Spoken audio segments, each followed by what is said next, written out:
તો ડ્રગ્સ અને તેના એન્ટીડોટ્સને લઈને વારંવાર એક્ઝામમાં ક્વેશ્ચન્સ આવતા હોય છે. તો સૌથી પહેલું જોઈએ તો MgSO4 અને તેનો એન્ટીડોટ છે કેલ્શિયમ ગ્લુકોનેટ.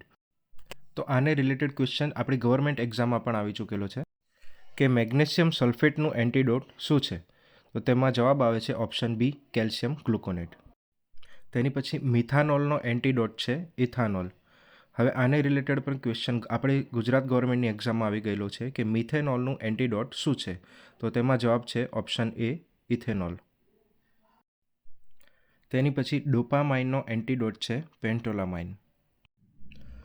વોર્ફારિનનો એન્ટીડોટ છે વિટામિન કે. તેની પછી હિપેરિનનો એન્ટીડોટ છે પ્રોટામાઇન સલ્ફેટ. હવે આ હિપેરિનનો ક્વેશ્ચન આપણી એક્ઝામમાં આવી ચૂકેલો છે કે હિપેરિનનું એન્ટીડોટ શું છે? તો તેમાં જવાબ આપેલો છે ઓપ્શન સી પ્રોટામાઇન સલ્ફેટ.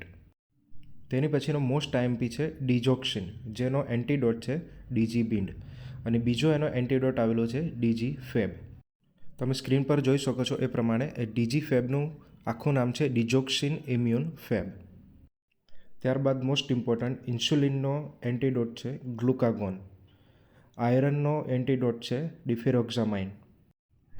ત્યારબાદ ઓર્ગેનોફોસ્ફેટ આપેલું છે અને તેના એન્ટીડોટ છે એટ્રોપિન અને પાર્લિડોક્ઝિમ. હવે આ ઓર્ગેનોફોસ્ફેટ શું છે મિત્રો? કે જે ખેતીમાં જંતુનાશક દવાઓમાં વપરાતો હોય છે.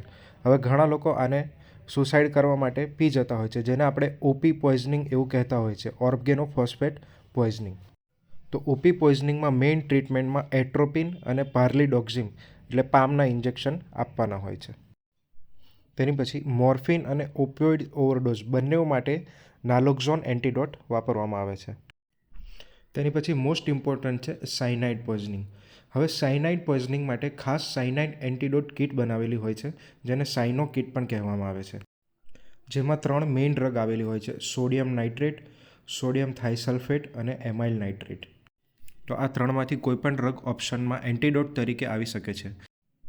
એના સિવાય મોસ્ટ ઇમ્પોર્ટન્ટ સાયનાઇડ પોઈઝનિંગમાં એન્ટીડોટ તરીકે વાપરવામાં આવે છે, જે છે હાઇડ્રોક્સોકોબાલ્મિન, જેમાં વિટામિન B12 આવેલું હોય છે. તેની પછી છે એસિટામિનોફેન, જેનો એન્ટીડોટ છે એસિટાઇલ સિસ્ટીન.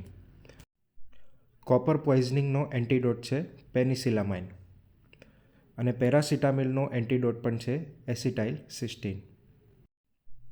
એટ્રોપિનનો એન્ટીડોટ છે ફિઝોસ્ટિગમાઇન અને બેન્ઝોડાઇઝેપિનનો એન્ટીડોટ છે ફ્લુનાજેનિલ.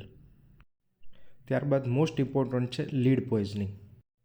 અને લીડ પોઈઝનિંગને રિલેટેડ ક્વેશ્ચન આપણી ગવર્મેન્ટ એક્ઝામમાં પણ આવી ચૂકેલો છે કે જે હતો lead poisoning is also known as, કે લીડ પોઈઝનિંગને બીજા કયા નામે ઓળખાય છે? તો તેમાં છે પ્લમ્બિઝમ, ઓપ્શન બી.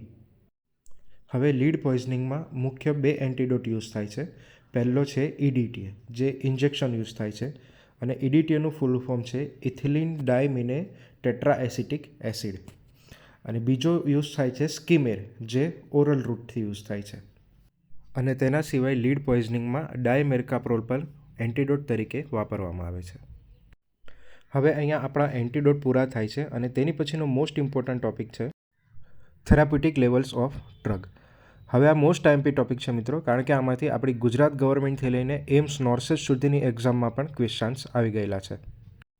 તો સૌથી પહેલું છે લિથિયમ, જેનું થેરાપ્યુટિક લેવલ છે 0.8 ટુ 1.2 MEQ પર લિટર. અને MEQ પર લિટરનો મતલબ થશે મિલી ઇક્વિલેન્ટ્સ પર લિટર. અને આને રિલેટેડ ક્વેશ્ચન આપણી ગુજરાત ગવર્મેન્ટની એક્ઝામમાં પણ આવી ચૂકેલો છે કે લિથિયમનું થેરાપ્યુટિક સિરમ લેવલ શું છે? તો તેમાં જવાબ આવે છે ઓપ્શન બી 0.8 ટુ 1.2 MEQ પર લિટર. ડિજોક્સિનનું થેરાપ્યુટિક લેવલ છે 0.5 ટુ 2.0 NG પર ml, જેનો મતલબ થશે નેનોગ્રામ પર મિલીલીટર. જેની પછી ફેનિટોઇનનું થેરાપ્યુટિક લેવલ છે 10 ટુ 20 mcg પર ml અને mcg પર mlનું ફૂલ ફોર્મ થશે માઇક્રોગ્રામ પર મિલીલીટર.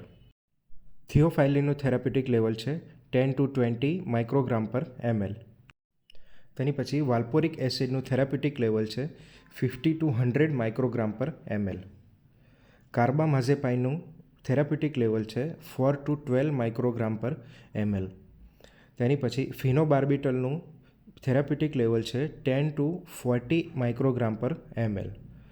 જેન્ટામાઇસિનનું થેરાપ્યુટિક લેવલ છે 5 to 10 માઇક્રોગ્રામ પર ml. લિડોકેનનું થેરાપ્યુટિક લેવલ છે 1.5 to 5 માઇક્રોગ્રામ પર ml. અમિકાસિનનું થેરાપ્યુટિક લેવલ છે 15 to 25 માઇક્રોગ્રામ પર ml. વેન્કોમાઇસિનનું થેરાપ્યુટિક લેવલ છે 20 to 40 માઇક્રોગ્રામ પર ml. અને ક્વિનિડિનનું થેરાપ્યુટિક લેવલ છે 2 to 5 માઇક્રોગ્રામ પર ml.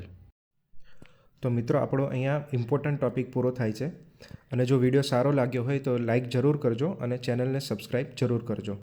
અને તૈયારી કરતા તમારા બીજા મિત્રોને પણ વિડીયો શેર કરજો.